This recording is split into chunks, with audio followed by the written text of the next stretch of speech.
Você sabe como a grande mídia deturpou o conceito de psicopatia?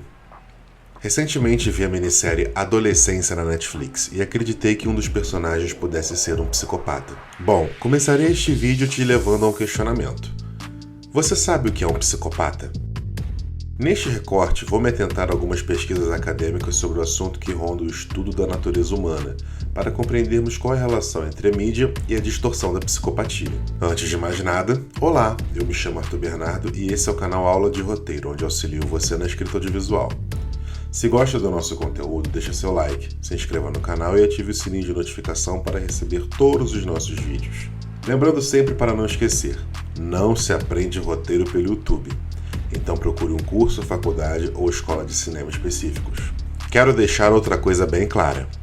Eu sou um mestrando em Educação e Representações Sociais que pesquisa influências da mídia. Isso não me faz nem de perto um especialista em psicopatia ou em mente humana. Sou apenas um roteirista que é entusiasmado no assunto principal deste vídeo e que gostaria de aprofundar seus estudos nesse ramo. Por essa razão, algumas afirmações que serão apresentadas neste vídeo são de profissionais especialistas e acadêmicos pesquisadores. Primeiro, do começo.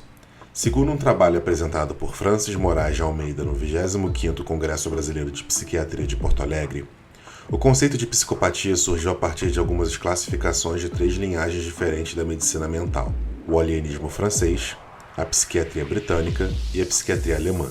Quando falamos de alienismo francês, nos remetemos a Philippe Pinel, que revolucionou os estudos sobre doenças mentais. O médico observou que alguns pacientes tinham tendências agressivas que não dependiam de um delírio cognitivo, que ele classificou como mania sem delírio, porque naquela época era o delírio que permitia identificar as manifestações de loucura. Desta forma, em 1838, um discípulo de Pinel classificou esse comportamento como monomania. Anos depois, o alienista britânico James Pritchard redefiniu o conceito de mania sem delírio, onde, segundo ele, a loucura moral consistiria em uma perturbação isolada do senso moral e dos comportamentos sociais sem lesão da inteligência nem das capacidades de raciocínio. Já no século XIX, os psiquiatras alemães Krafft Ebing e Emil Kraepelin consideraram que existiam predisposições a doenças mentais que poderiam ser originadas a alguma patologia onde comportamentos reprováveis seriam postos à observação. Kraepelin, no seu Tratado de Psiquiatria de 1915, nos coloca a par da personalidade psicopática, e isso leva ao que viria a ser a emergência do conceito. É aqui que entra Harvey Cleckley, com A Máscara da Sanidade de 1941, que de alguma maneira é um marco sobre a definição de psicopatia, pois foi observado que alguns pacientes hospitalizados tinham tendências repetitivas de comportamento. Entre eles, o carisma superficial, a desonestidade e a falta de remorso. O principal mérito da pesquisa de Cleckley, segundo Almeida, é constatar que a maioria dos considerados psicopatas não estavam na cadeia ou nos hospitais psiquiátricos.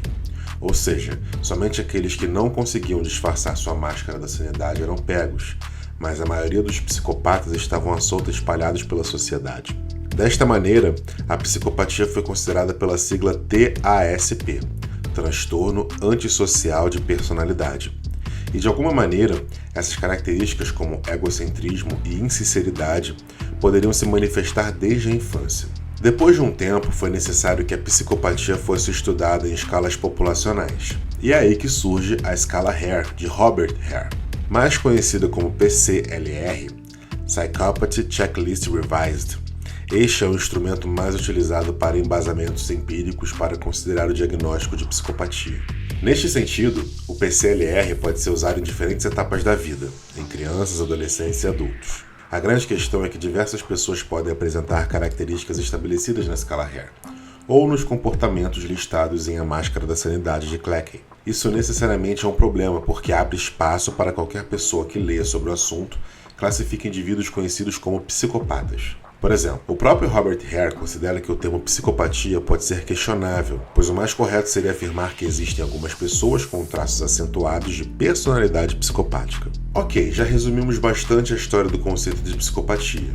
Porém, onde é que a grande mídia entra nisso? Bom, agora eu vou fazer uma consideração baseada na maneira como eu observo o mundo e que não tem nada a ver com estudos acadêmicos. Todo mundo se considera especialista em alguma coisa sem ao menos ter estudado o assunto.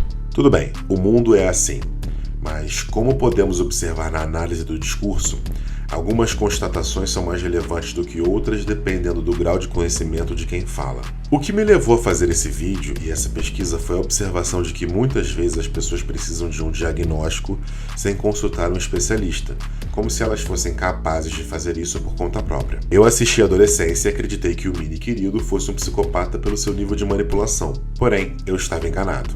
Ocorre que é muito comum que a mídia nos confunda sobre o assunto, e isso vem acontecendo ao longo de anos, seja no cinema ou na televisão. É aí que entra a pesquisa de Samuel Listed e Paul Linkowski, que informam que a população de forma geral tem um conhecimento pobre sobre doenças mentais e tem a tendência de acreditar que tudo é uma coisa só. Então, por exemplo, a junção de uma mise-en-scène pode fazer com que o público interprete um transtorno psiquiátrico de uma maneira, quando na verdade ele é totalmente o oposto da psicopatia. Desta maneira, os dois psiquiatras forenses consideram que existem algumas deturpações sobre a psicopatia por influência da mídia fílmica e televisiva.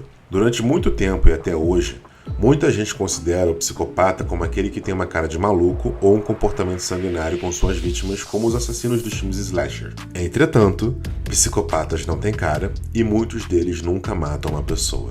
O que se destaca mais é o nível de manipulação que estes indivíduos têm sobre os outros, pois, como considera a PhD Martha Stout, qualquer pessoa, por mais inteligente que seja, está sujeita a ser enganada por um psicopata.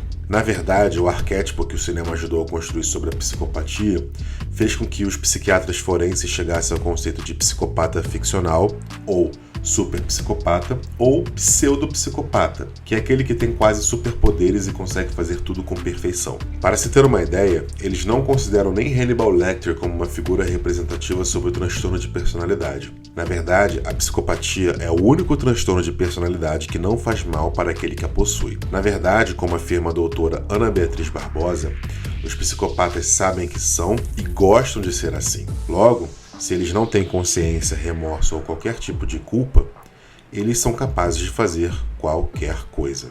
Entretanto, por essa tendência do ser humano em diagnosticar o outro como psicopata, faz com que os outros transtornos sejam equiparados à psicopatia. Existem diversos psiquiatras que consideram que o que torna um psicopata não é o crime que ele comete, e sim a sua forma de agir perante os outros. Entretanto, há também psiquiatras que consideram que somente um psicopata seria capaz de cometer determinados crimes bárbaros. Se pararmos para pensar, matar alguém, roubar, cometer abuso sexual ou crimes mais hediondos, não faz de uma pessoa um psicopata. Por exemplo, na pesquisa de Samuel Listed e Paul Linkowski, alguns personagens como Alex Forrest, Annie Wilkes, John Doe e Norman Bates, apesar de serem icônicos por suas maldades, não são psicopatas, tendo na verdade outros transtornos. Estes na verdade seriam considerados pseudopsicopatas.